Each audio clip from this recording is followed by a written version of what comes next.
Once upon a time, it might have been just this morning, there was a fairyland called the Republic of Apathy. Where was it? Well, let's say over the rainbow, or beyond the looking glass, or in that wondrous world of Peter Pan. Or it might have been nearer than you think. It was quite an attractive republic, and on the surface quite prosperous, too. Everywhere, towering spires and steeples reached for the sky. In the sky, great metal birds flew through the air. On the ground, the land was crowded with castles. Castles made of glass and sticks, bricks and stones. And naturally, the republic was populated. There was a nice assortment of dogs, and cats, birds, and bees, and people. There were all kinds of people in the Republic of Apathy, including a political species known as the Apocraticans. Very interesting breed, the Apocraticans. There were millions of them, so many, in fact, and so well organized. Their political party now rules the republic. See, there's one of them now. And another one. Actually, the job of ruling the republic was sort of forced upon them. Oh, there wasn't any rough stuff, guns or armies or that sort of thing. It was just real, honest-to-goodness, inactive democracy at work. Now, if you had to put a name on what really happened, it would be called majority rule.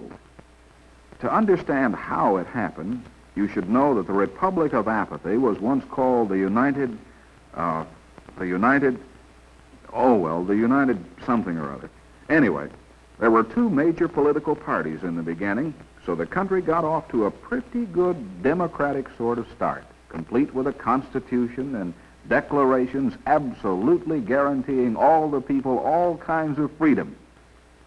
There was one freedom, though, that was simply ignored, and it was to prove to be the most popular of all. However, no one really noticed it, or at least did anything about it, for about 150 years.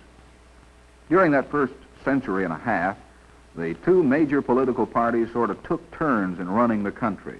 There were elections and candidates and promises, and some of the people voted some of the time. Most always, though, there was an awful lot of people who didn't vote, even though they were free to do so. And then one day, following a national election, a fellow who called himself an apathologist noted the winning presidential candidate polled fewer votes than the total of all the citizens who didn't vote at all, but could have. Now, there really wasn't anything new about this fact. For years, non-voters have totaled more than the people who actually voted for the winning candidates. But this fella, he decided to do something about it. He promptly visited newspaper offices and claimed victory in the national election and the presidency in the name of something he called the Apocratican Party. Well, his claim to the presidency had that kind of unique twist to the news that makes news. No one had ever heard of him, much less his Apocratican Party, but the audacity of the man claiming the presidency. Suddenly, the fellow and his political party were a national sensation. There was a new development today in the story about the nation's leading student of apathy, who has staked a claim on the presidency. The apathologist announced just moments ago that he's going direct to the United Supreme Council for recognition of his claim to a clear majority victory in the presidential election. You'll recall that he claims the votes of all the people who didn't vote in the recent national election, claims them for himself and his party, the Apocraticans. And it is true, 37% of the eligible voters didn't vote. The apparent winner received only 35% of the total possible votes. Can it be that this man, who just a few days ago thrust a new third party upon us, can be serious? Well, the apathologist answered that question a few days later when he appeared before the country's United Supreme Council.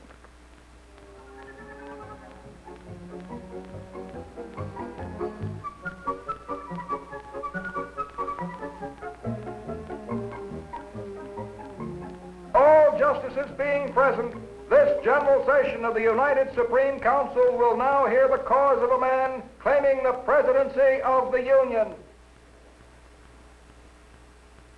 Isn't it true that this has always been and still is a democracy?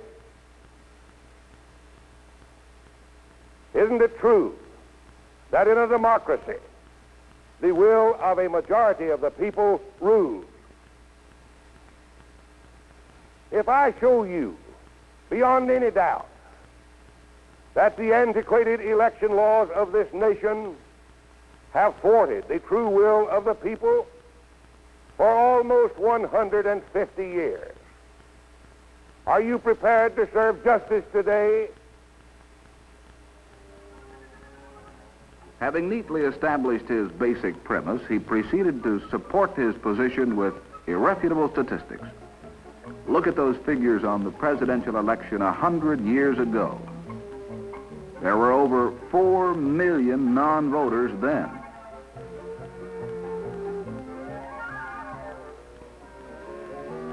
And 40 years ago, the Apocraticans polled over 13 million votes.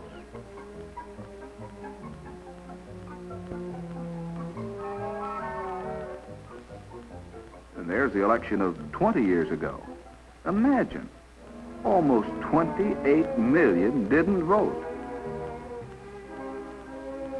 And here's the count on the election he's disputing. The official government figures show 37 million people didn't vote, but could have. A big majority over the winning candidate. His final summation to the council was a masterpiece of simplicity.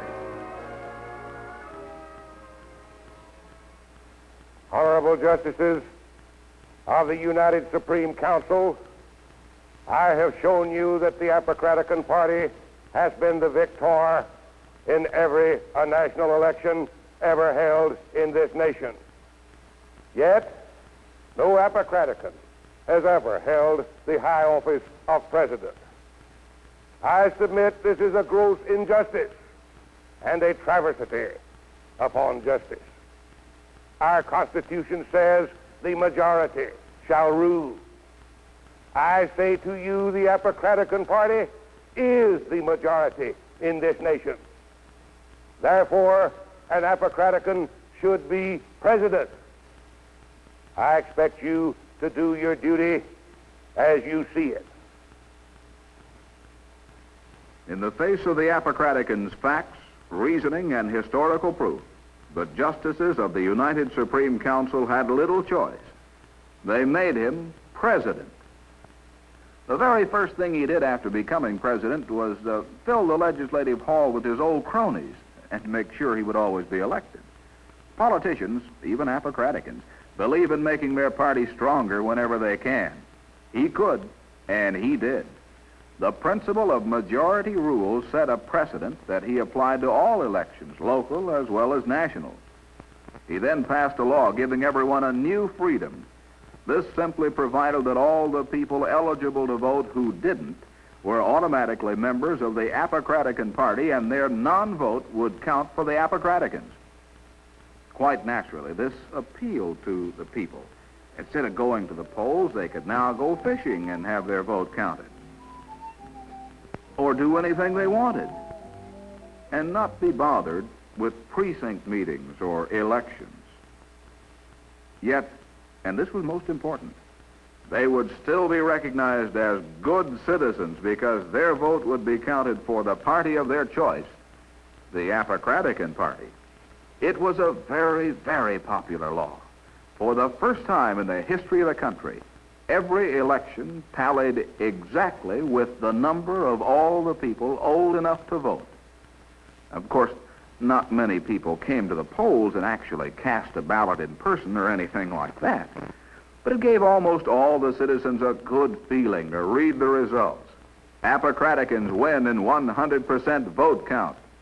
For the first time, the business of democracy was really working, with everyone participating in one way or another. Here was true majority rule.